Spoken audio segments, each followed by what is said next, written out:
I mean, look, I think this one surprised me a bit because of all these complaints online going after Trump and the Epstein files. You might think his approval ratings were going down with Republicans.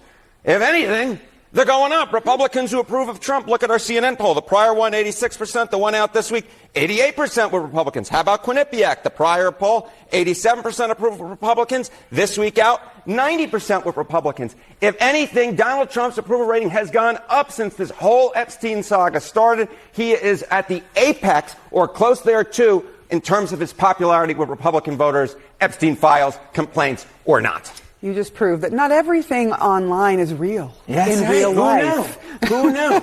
Amazing. Twitter and X are not reality.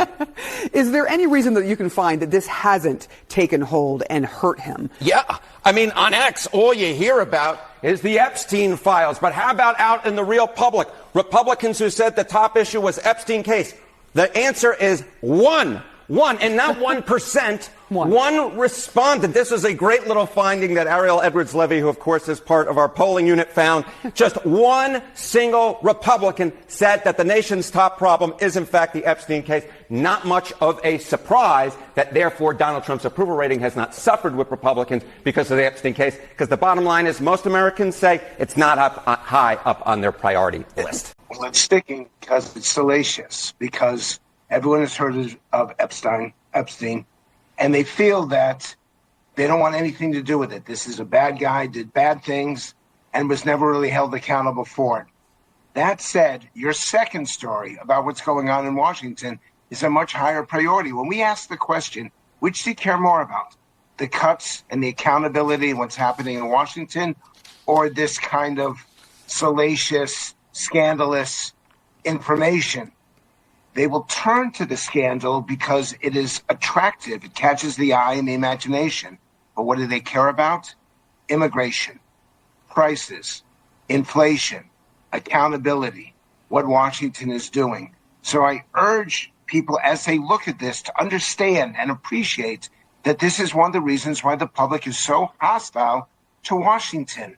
They want these people to do their jobs, to get it done, to stop talking, and find a way to restore the quality of government and not spend all this time over things that don't have any impact whatsoever on people's day-to-day lives. That's interesting. So what you're saying, it sounds like, is that, yeah, this is, people want to click on it. They want to read about it because it is kind of piques their interest. But when it comes to how they're going to vote or how their support, where it comes out, it sounds like what you're saying is they're more focused on who is delivering what they want and what they've been promised. That's exactly the point. And I acknowledge that it will attract views, it'll attract eyes and attention. But it's part of why the public has said enough. All caps, exclamation point, enough. And that they expect these people who they are electing to focus, and this is advice to you all, to focus on the things that really matter to day-to-day lives. Are we safer? Are we more secure? Is life more affordable? Can we get the housing and health care that we need? The stuff that is happening day to day in Congress is a higher priority to a lot more people than this story, even though people will click on it. And even though some supporters, especially that very loyal MAGA base, was promised transparency about it, and that they I think expected that. What do you think for that group? For that group, they care more about inflation and affordability and what things cost than they do about what's happening with Trump and Epstein. They care more about immigration, whether the border is being secured, and whether there is peace and control of what's happening down there than they do about Epstein. And I want to be clear.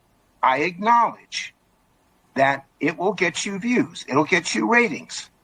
But I say to you, as someone who's been studying the American dream, studying the American condition, this is one of the major reasons why so many Americans are so negative towards government, towards institutions, and towards the future, because they don't see that people are serious and focused on getting real things done for the American people.